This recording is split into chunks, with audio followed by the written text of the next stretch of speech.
Sir, Dussehra मेळावा अवघ्या तोंडावर आहे. काल आपल्या एका विधान केलं होतं की दसरा मेळाव्यासाठी आम्ही शिवसेनेवरचा हात सोडलेला आहे. नेमकं काय शिवसेनेचा वरचा काय दसरा मेळाव्यावरती तुम्ही असं काल तुम्ही म्हटलं की काय म्हटलं? आम्हाला सहानुभूतीचं राजकारण करायचं नाही.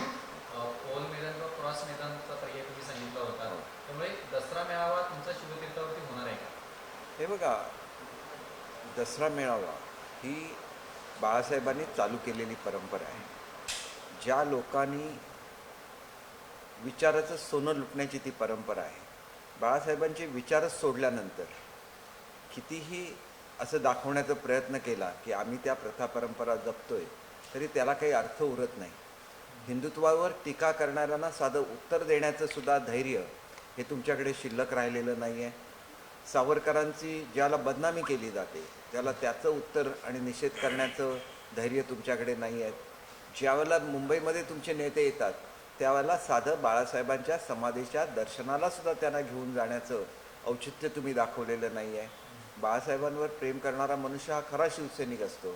विचाराचं सोनं लुटायचं असलं तर ते कुठेही लुटलं जाऊ शकतं. ते हिंदुत्वाच्या विचाराचं सोनं आहे, ते हिंदुस्थानच्या परंपरेचं सोनं आहे आणि त्या थोर परंपरा आपल्याला जपायच्या आहेत आणि बाळासाहेबांचे विचारसुद्धा जपायचे आहेत. आणि म्हणून मराठी माणसांना आणि गरीब माणसांना न्याय देणं, त्यांना योग्य आरोग्याच्या सुविधा निर्माण करणं, स्वच्छ सुंदर मुंबई निर्माण करणं आणि मुंबई आंतरराष्ट्रीय दर्जाचं शहर निर्माण करणं हीच खऱ्या अर्थाने बाळासाहेबांना श्रद्धांजली असू शकते. आणि त्याच्यामुळे निश्चितपणे त्या दिशेने हे सरकार काम करतं आहे. सगळ्या थांबलेल्या मुंबईतल्या प्रकल्पांना गती दिलेली आहे. बाळासाहेबांचं स्वप्न होतं की 370 कलम रद्द झालेलं आहे, ते स्वप्न पूर्ण झालेलं आहे. बाळासाहेबांचं स्वप्न होतं औरंगाबादचं नामांतर हे संभाजीनगर झालं पाहिजे, उस्मानाबादचं धाराशिव झालं पाहिजे. त्यांच्या स्वप्नामधलं जे जे होतं ते पूर्ण करण्याचं काम या राज्य सरकारने आणि केंद्र सरकारने केलेलं आहे. त्याच्यामुळे खऱ्या अर्थाने बाळासाहेबांच्या विचाराचे आम्ही वारसदार आहोत आणि आम्हाला तेवढं पुरेसं आहे. कोणाशीही स्पर्धा करण्याची आमची हेतू नाही. त्यांना घ्यायचा आहे तिथं त्यांना मेळावा घेऊन दे. आमचा मेळावा हा नेहमीच त्यांच्यापेक्षा दुप्पट तिप्पट लोक त्याला येत असतात. महाराष्ट्राच्या सर्व भागामधून त्या ठिकाणी शिवसैनिक येत असतात आणि आम्ही आमच्या पद्धतीने आमचा दसरा मेळावा साजरा. हे शिवतीर्थ हे ठिकाण आपण थोडक्यात शिवसेनेने सोडलेलं आहे असं तुम्ही का म्हणता? हे म्हणण्याचं कारण काय?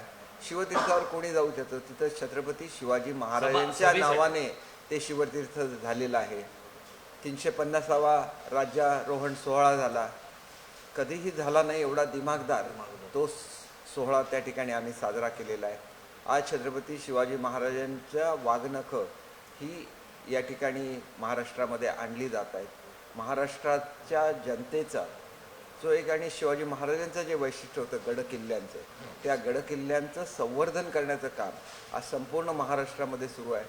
जे तुम्हाला केवळ छत्रपती शिवाजी महाराजांचं नाव घ्यायचं, त्यांच्या विचारावर चालायचं नाही. हिंदवी स्वराज्याची स्थापना ही छत्रपती शिवाजी महाराजांनी केलेली होती आणि त्या हिंदवी स्वराज्याच्या संकल्पनेपासून तुम्ही दूर गेलेले आहात. त्याच्यामुळे आम्हाला तुमच्याबद्दल बोलण्याची काही गरज नाही. आपण खुशाल काँग्रेसच्या नेत्यांना बोलवा, त्या ठिकाणी आदरणीय पवारसाहेबांना बोलवायचं आहे त्यांना बोलवा आणि तुमचा दसरा मेळावा साजरा करा. दसरा मेळावा हा विचारांचा मेळावा असतो. केवळ विचार सोडायचे आणि मेळावा साजरा करायचा याच्यामध्ये काही योग्य आहे असं मला वाटत. दसरा मेळाव्यावरती असं म्हटलेलं आहे, खासदार संजय राऊत असं म्हटलेलं आहे की दीपक केसरकरांनी दसरा मेळाव्याबाबत बोलू नये, त्यांनी अनेक पक्ष बदललेले आहेत. हे बघा, मी पक्ष एक गोष्ट असं आहे की मी एकतर अनेक पक्ष बदललेले नाही आहे. जो संघर्ष मी केला, संजय राऊतना एक लक्षात ठेवा की तुम्हाला साधं त्या जिल्ह्यामध्ये पेट्रोल दिलं जात नव्हतं, तुम्हाला त्या ठिकाणी हॉटेलमध्ये जागा मिळत नव्हती. स्वतः उद्धवसाहेब आले आणि इतर ज्येष्ठ नेते आले, त्यांना कार्यकर्त्यांच्या घरी राहायला लागलं.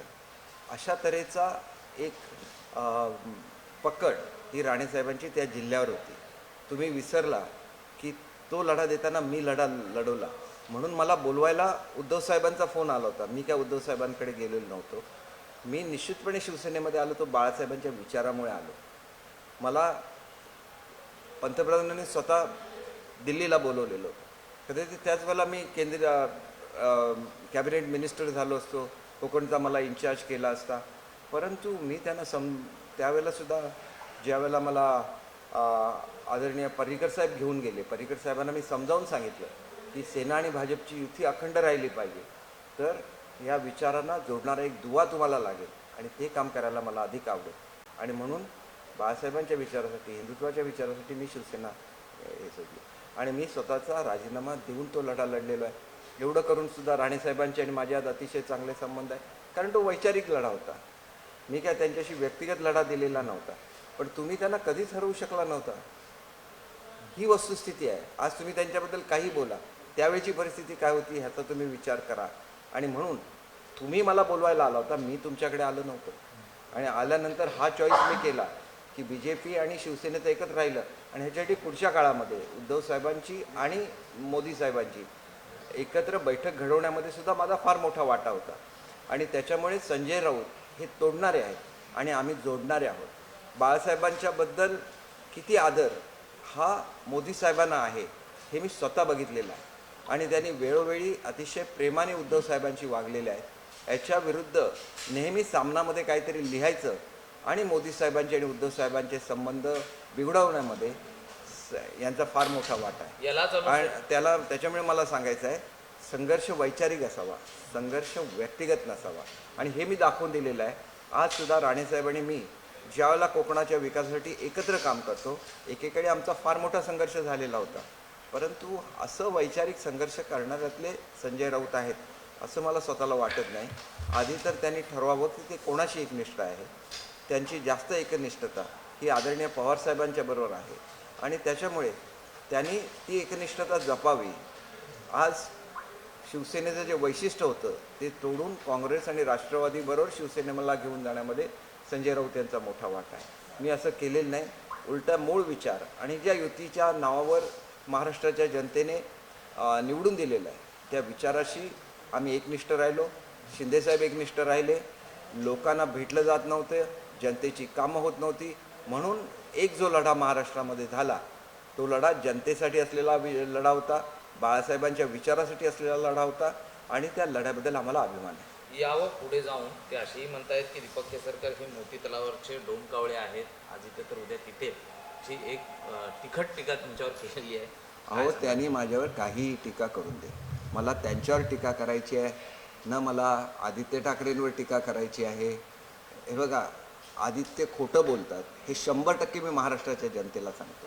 1 वर्षामध्ये महाराष्ट्राच्या जनतेला असं वाटलं का? हे बघा, पैसे घेऊन खोके खोके असं आदित्य ठाकरे किती दिवस बोलत होते. प्रत्यक्षात वस्तुस्थिती काय आहे की जनतेची कामं झालेली नाही आहेत. मी तुम्हाला उदाहरण दिलेलं आहे. बाबरसाहेबांच्या ह्याच्यामध्ये टेंबूच्या पाण्याचा प्रश्न होता. माझ्या मतदारसंघामध्ये कबुलातदार गावकरचा प्रश्न होता. चांदा ते बांदा स्कीम रद्द केलेल्याचा प्रश्न होता. हे सगळं आम्ही करून दाखवलं. मल्टीस्पेशालिटी हॉस्पिटलचा प्रश्न होता. 2.5 वर्षामध्ये साधी एक मीटिंग घेऊ शकला नाही. शेवटी जनतेचे प्रश्न आहेत. असे प्रश्न प्रत्येक आमदारांच्या मतदारसंघामध्ये होते. मुख्यमंत्र्यांनी ते सोडवणं आवश्यक होतं. वेळोवेळी सांगून सोडवले नाहीत आणि काँग्रेस आणि राष्ट्रवादीचे तत्कालीन जे नेते होते ते आपापले मतदारसंघ मजबूत करत होते, शिवसेनेला संपवत होते. आणि त्याच्यामुळे तुम्ही बघा, जो निर्णय उद्धवसाहेब सांगून होऊ शकला असता अजितदादांना, तो निर्णय आज शिंदेसाहेबांनी सांगितल्यानंतर अजितदादांनी घेतला. मुख्यमंत्र्यांनी आपल्या शक्तीचा वापर हा महाराष्ट्राच्या हितासाठी केला पाहिजे. तो केला गेला नसेल तर त्याचा विचार त्यांनी केला पाहिजे. मला डोमकावळा म्हणून दे किंवा काही म्हणून दे, मी एकतर वाईट बोलत नाही. आणि कावळा असा असतो की आमच्या हिंदू संस्कृतीमध्ये सुद्धा त्याला स्थान आहे की तो कावळा शिवल्याशिवाय पितरांची सुद्धा त्या ठिकाणी मुक्ती होत नसते.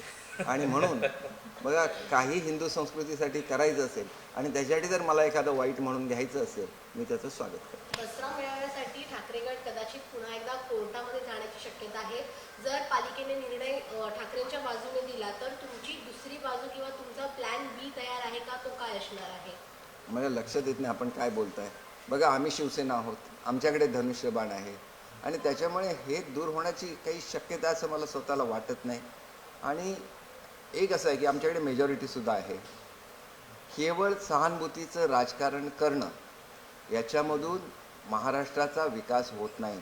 महाराष्ट्राचं गतवैभव प्राप्त करून द्यायचं असेल तर महाराष्ट्रामध्ये इन्फ्रास्ट्रक्चर वाढवायला लागेल, युवकांना रोजगार तुम्ही बघा, आज जवळजवळ 3 लाखाच्या आसपास स्किल्ड युवकांना रोजगार मिळालेला आहे स्किल डेव्हलपमेंटच्या माध्यमातून.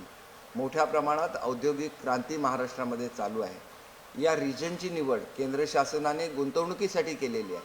मग तो रायगड जिल्हा असून दे, तो ठाणे जिल्हा असून दे, तो पालघर जिल्हा असून दे, मुंबई जिल्हा असून दे, ह्या भागामध्ये मोठ्या प्रमाणात गुंतवणुका येणार आहेत. मग तुमच्या पोटात का दुखतंय? कालपर्यंत तुम्ही म्हणत होता की आमच्याकडचे प्रोजेक्ट हे पळवून नेतात. आज प्रोजेक्ट तुमच्याकडे पाठवले तरी तुम्ही ओरडणार. हे ते ढोलकं वाजवणाऱ्या उंदरासारखं असतं. एक तर राजाची आपली टोपी घेऊन राजासमोर नाचायची, टोपी काढून घेतली तर म्हणायचं राजा भिकारी माझी टोपी घेतली, आणि टोपी परत दिली तर म्हणायचं राजा मला घाबरला माझी टोपी दिली. ह्या त्या लहान मुलांच्या गोष्टीसारखं हे आहे. आम्ही लहान मुलं असताना ही गोष्ट वाचायचो, आज ही प्रत्यक्ष अनुभवतो. केसरकर साहेब, एक शेवटचा प्रश्न. वाघनखांसंदर्भात असं म्हटलं जातंय की ती खोटी वागणूक आहेत किंवा महाराजांची नाही आहेत. मात्र पुढारीचे मुख्य संपादक जे आहेत प्रतापसिंह जाधव सर, त्यांनी 1971चा पत्रव्यवहार जो समोर आणलेला आहे आणि त्यांनी असं म्हटलं की ती खरी वागणूक आहे. विरोधकांकडून असं का म्हटलं जातं? विरोधकांचं काम हे विरोध करणं हेच आहे.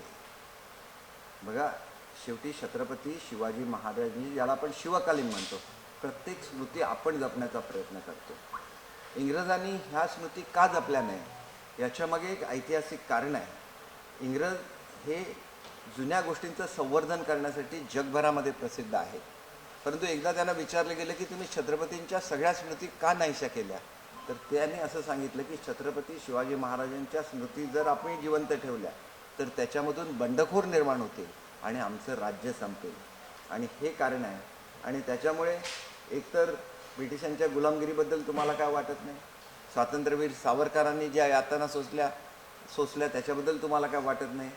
तुम्ही केवळ राजकारणाला राजकारण करता, सावरकरांच्या बाबतीत राजकारण करता, मग छत्रपती शिवाजी महाराजांच्या बाबतीत राजकारण करायला लागला तर मग ते योग्य नाही. कारण हे महाराष्ट्राचं राज्य आणि स्वराज्याची स्थापना ही छत्रपती शिवाजी महाराजांनी केलेली आहे. त्यांच्या विचारांवर हे राज्य चालतं आणि म्हणून निदान त्याच्याशी तरी आपण राजकारण करू नये एवढी माझी विनंती. देश विदेशातील प्रत्येक घडामोडींचे लाईव्ह अपडेट मिळवण्यासाठी आता साम टीव्हीच्या सर्व सोशल मीडिया प्लॅटफॉर्मला लाईक, फॉलो आणि सबस्क्राईब करा. तसंच सर्व नोटिफिकेशनसाठी बेल आयकॉन प्रेस करायला विसरू नका.